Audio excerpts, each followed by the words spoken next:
So there is this one topic in pregnancy people don't like to talk about it. Even before pregnancy, people don't want to talk about it. It happens every day. That is sex. Yes. And many times we've received complaints of, my husband don't want to have sex with me because I'm pregnant. My husband don't want to touch me because I'm pregnant. And there are many instances we've also had reports from the men that my wife don't want me to touch her just because she's pregnant. Today, join me, let's discuss sex in pregnancy. If today is your first time listening to me, this is Mercy Health Vibes. You can find me on TikTok, on YouTube, and on Facebook. Join me right here, let's discuss sex in pregnancy. So, this new father-to-be who once reported to us that I'm afraid to have sex with my wife because my friend had sex with the wife. The child came with eye problem. We assume that it is because he had sex with the wife. No, it's not true. If two people do have sexual intercourse to their satisfaction, I'm not talking about rape, I'm not talking about defilement, and I'm not here to advertise sex. No, we are using this as a medium to learn, as a study material, right? Good. And this is for adults, rightly said. If two people do have sex to their satisfaction, there are some hormones that do come out of the body. Yes, the body releases some hormones, and I want us to discuss these hormones. One is called oxytocin. Oxytocin has a nickname called the love hormone, just as the name is. Whenever you have sex with a person, there's this intimacy, this love that generates between the two of you. And that is why sometimes your one night stand might force you to go back to the person. Or that is why sometimes two people will be having issues. They'll still have sex and nobody will talk about it again. Issue is solved. There's this intimacy and love that oxytocin provides.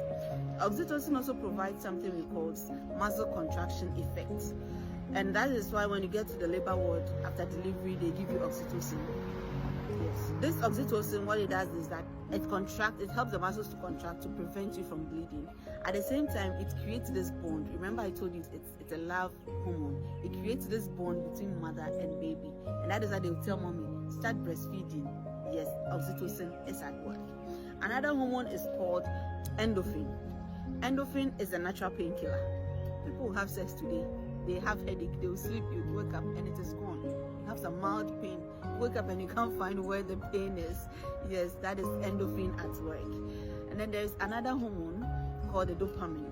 When people have sexual intercourse, the work of dopamine is pleasure and reward.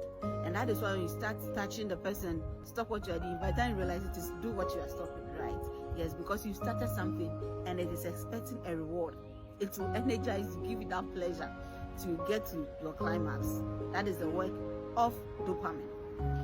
Another hormone I want us to talk about is the serotonin. Serotonin has a mood stabilizing effect. Serotonin is a mood stabilizer. It's not supposed to be too high, it's not supposed to be too low. So during sexual intercourse, there is this serotonin production that stabilizes and helps the person to be in a stable mood. So now that you know these four hormones, what do you think will be benefits to the woman? One, it stabilizes the pregnant woman's mood. She doesn't get depression and she doesn't fluctuate between mood, happy and annoying. No. When you have good sex with her, she feels happy.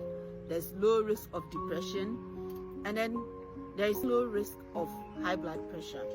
Because know that sex is not only about hormones, but it is also an exercise. Yes, so it generates this heart health for both of you, and research says that it helps in reducing high blood pressure because it's a cardiovascular health activity that you guys have had. Another thing is it kickstarts labor.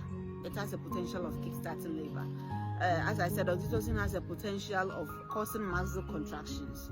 So when someone is due for labor and is not having it, sometimes you do tell her, oh, go and enjoy your spouse. Yes, it has this oxytocin effect that causes contraction. Another thing is that it creates bond between you and your partner. You don't need to be told. Sometimes there are some issues that need to be discussed, but when you have good sex, the two of you even forget to talk about it again, right? Yes, because there is this oxytocin and other things at work, creating love and bond between you two people. It also enhances good sleep. Though it has a lot of benefits, it's not everyone who can have sex peacefully when pregnant. Let's dance in style, let's dance for a while. Heaven can wait, we're only watching the skies, hoping for